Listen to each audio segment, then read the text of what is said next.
itu karena ada pernikahan hantu tersebut terjadilah perdagangan mayat.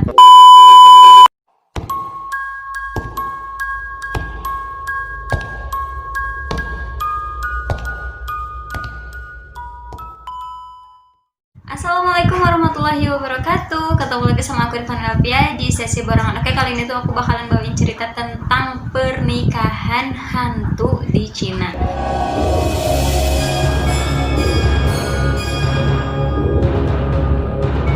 Gila nggak tuh ada pernikahan hantu yang mana kan kalau misalnya pernikahan itu ya manusia aja gitu yang wajar-wajar aja, tapi di Cina itu ada pernikahan hantu. Sebelum lanjut ke videonya, jangan lupa di like dulu, terus di subscribe, sama jangan lupa di share ke seluruh sosial media biar semuanya tahu kalau di Cina itu ada yang namanya tradisi pernikahan hantu. Tapi guys, aku tuh sebenarnya kemarin gak upload video karena emang akunya lagi sibuk, soalnya kemarin ngelangsungin dulu pernikahan sama doi gitu ya. Nah, aku tuh sekalian sekarang mau promoin henna. Jadi kemarin pas nikah aku tuh kayak pakai hiasan di tangan gitu ya, namanya henna gitu. Nah, hennanya itu bagus banget. Aku tuh dibuatin sama Teh Isna Nuraini. Kalian bisa langsung cek IG-nya di bawah ya. Itu hennanya bagus banget. Aku bakalan tunjukin fotonya.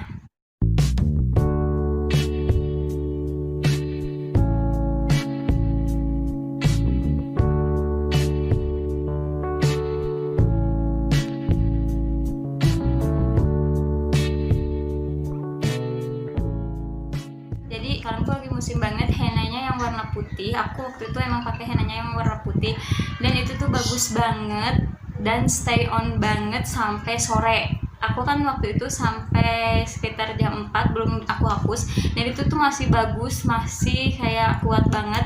Aku ada fotonya di sini. Nah, itu tuh masih bagus, masih nempel. Terus dicucinya juga susah banget, saking bagusnya hennanya, saking nempelnya.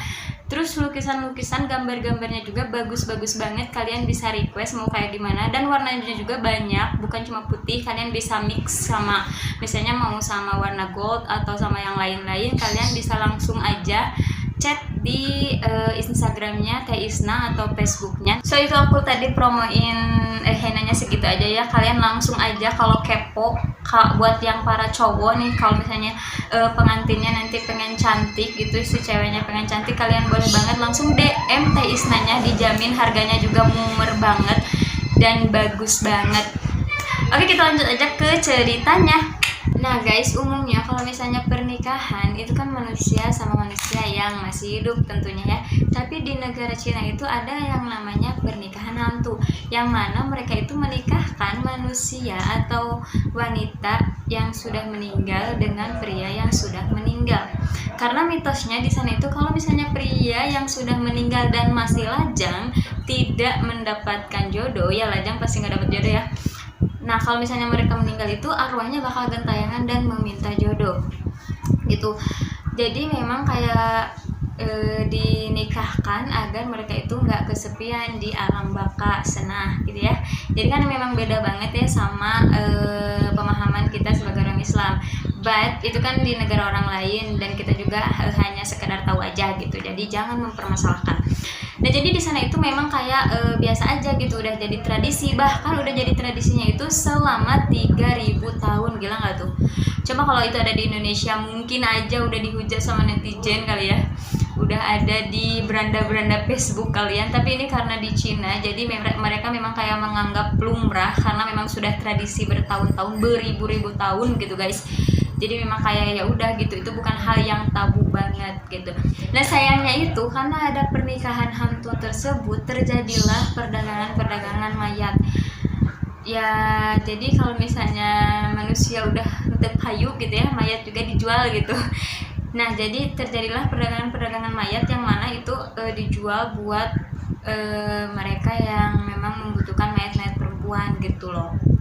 Jadi memang kan yang dijualnya itu yang dibutuhinnya mayat perempuan, karena tadi mitosnya juga si prianya yang bakalan keliaran kalau misalnya mati dalam keadaan lajang gitu. Jadi kalau misalnya belum dapat jodoh kan prianya yang katanya bakalan berkeliaran. Nah, jadi si mayat perempuan ini yang jadi korban gitu, yang diperdagangkan oleh oknum-oknum yang tidak bertanggung jawab. Nah, makan di lapangan tradisi ini udah semakin jadi berkembang atau jadi lebih rumit, di mana ada pria yang dilegalkan berjodoh dengan mayat gitu loh guys. Tentunya itu karena kebutuhan gengsi dan juga status sosial guys.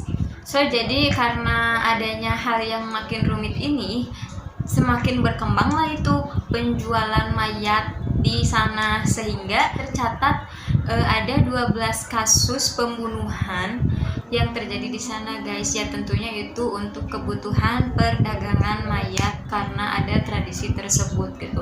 Tapi aku nggak tahu gimana lengkapnya cerita ini atau gimana lengkapnya tradisi ini. Buat kalian yang tahu gimana lengkapnya tradisi ini, kalian boleh banget komen di bawah buat ceritain. Misalnya aku ada yang salah, misalnya teh bukan kayak gitu, sebenarnya kayak gini.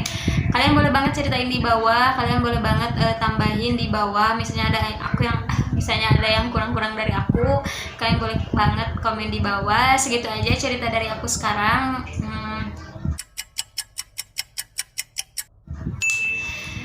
Mudah-mudahan itu jadi ilmu baru buat kalian. Oke, thank you banget yang udah nonton.